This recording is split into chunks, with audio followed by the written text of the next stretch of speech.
केन्दुझर और मयूरभंज जिलार अनेक वरिष्ठ राजनेता और नागरिक माने मिसी राज्य मुख्यमंत्री मोहन चरण माझी को लोकसभा भवन में भेटी उत्तर ओडिशा विकास परिषद संक्रांत एक दाबी पत्र प्रदान कर सूचना जोग्य कि एबे राज्य सरकार निश्चित उत्तर ओडिशा विकास परिषद गठन लगी मंत्री श्री कृष्णचंद्र महापात्र नेतृत्व में एक टास्क फोर्स गठन कर टास्क फोर्स यह भितर 3टी मीटिंग कर साराणी।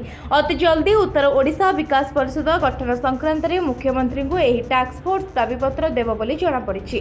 तेणु केन्दुझर और मयूरभंज जिला द्वयर लोकंकु मध्य प्रबल उत्साह देखा जायछि। लोकंक पक्षरु अनेक बैठक मध्य होई जायछि।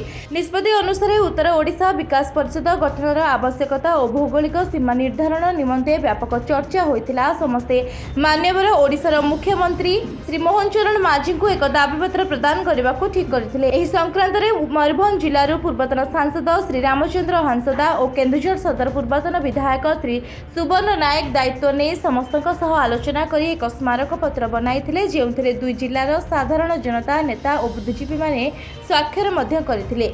तेबे आसंता काली राजधानी भुवनेश्वर एक मिलित प्रतिनिधि दल गस्त कर विभिन्न राजनेता विशिष्ट व्यक्ति दिनसारा आलोचना कर राति 8टारे मान्यवर मुख्यमंत्री श्री मोहन चरण माझी भेट कर बैठक करथिले। आलोचना आरंभ में मुख्यमंत्री उत्तर ओडिशा विकास परिषद गठन लगी तत्पर थिबारु स्वागत करा जाई तांको धन्यवाद दिया जायतिला।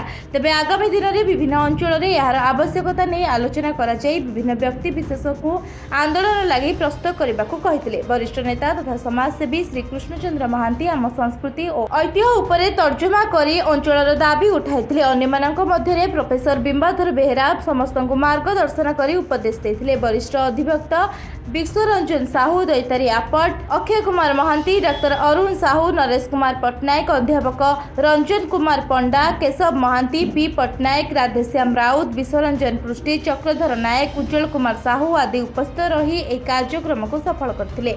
मुख्यमंत्री मोहन माझी समस्त को धन्यवाद दे आगामी दिन में केन्दुझर और मयूरभंज जिलार प्रगति उन्नति हेबो बोली आश्वासन देथिले।